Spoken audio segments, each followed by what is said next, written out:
பிள்ளைங்க 2 பேரும் சேர்ந்து ஸ்வீட் ஏதாவது செஞ்சு கொடுங்கம்மா, எப்பவும் செய்கிறது மாதிரி இல்லாமல் வித்தியாசமாக செஞ்சு கொடுங்கம்மான்னு கேட்டாங்க. அதுக்கு என்ன பண்ணேன்னா, நான் குத்து விளக்கு அடை தாங்க எடுத்திருக்கேன். அதாவது அடை பாயசம் வைக்கக்கூடிய அடை தான் எடுத்திருக்கேன்.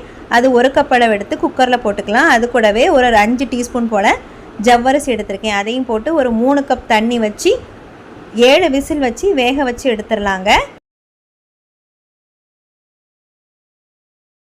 இப்போ நல்லா வெந்து குழஞ்சிடுச்சு. இப்போ இது கூடவே நான் பால் பவுடர் எடுத்திருக்கேங்க. 10 ரூபா பாக்கெட்டில் 2 எடுத்திருக்கேன். இதை ஒரு பவுலில் தட்டிக்கலாம். இது கூடவே நான் வீட்டிலே ரெடி பண்ணி வச்சுருந்த கஸ்டர்ட் பவுட்ரு, அதுவும் ஒரு 2 டீஸ்பூன் போல் போட்டுக்கலாம். போட்டு தண்ணி ஊற்றி விஸ்கு வச்சு கட்டி இல்லாமல் நல்லா கரைச்சி எடுத்துக்கலாம்.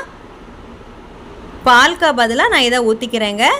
பால் ஊற்றினா அது பாயசம் ஆயிரும். சரி, இது கொஞ்சம் வித்தியாசமான டேஸ்ட்டாக இருக்குமேன்னு சொல்லி தான் இப்படி ட்ரை பண்ணி பார்த்தேன். இப்போ இதை நம்ம அவச்சி வச்சு அடையில் ஊற்றிடலாம். 1 கப் அளவு சீனியும் போட்டு நல்லா கலக்கி ஹீட் பண்ணி எடுத்துடலாங்க. ஒரு 5 நிமிஷம் இருந்தால் போதும். இது கூட தேவையான நட்ஸ் எல்லாம் நீங்கள் போட்டுக்கோங்க. உங்கள்கிட்ட என்ன நட்ஸ்லாம் வீட்டில் இருக்கோ அதெல்லாம் கட் பண்ணி போட்டுக்கலாம். நான் எங்கள் வீட்டில் இருக்கக்கூடிய நட்ஸ் எல்லாம் குட்டி குட்டியாக கட் பண்ணி போட்டுக்கிட்டேன். நெய் தேவைன்னா கூட நீங்கள் போட்டுக்கலாம். நான் நெய் எடுக்கலை. இப்போ பாருங்கள், சூப்பராக திக்காகிடுச்சு. நாங்கள் டேஸ்ட் பண்ணி பார்த்தோங்க. சரி, பாயாசம் மாதிரி இல்லாமல் வேறு லெவலில் இருந்துச்சு, நல்லாவே இருந்துச்சு. நீங்களும் முடிஞ்சால் ட்ரை பண்ணி பாருங்கள். வீடியோ பிடிச்சா லைக் பண்ணுங்கள், ஷேர் பண்ணுங்கள், கமெண்ட் பண்ணுங்கள், சப்ஸ்கிரைப் பண்ணுங்கள். Okay friends, thank you.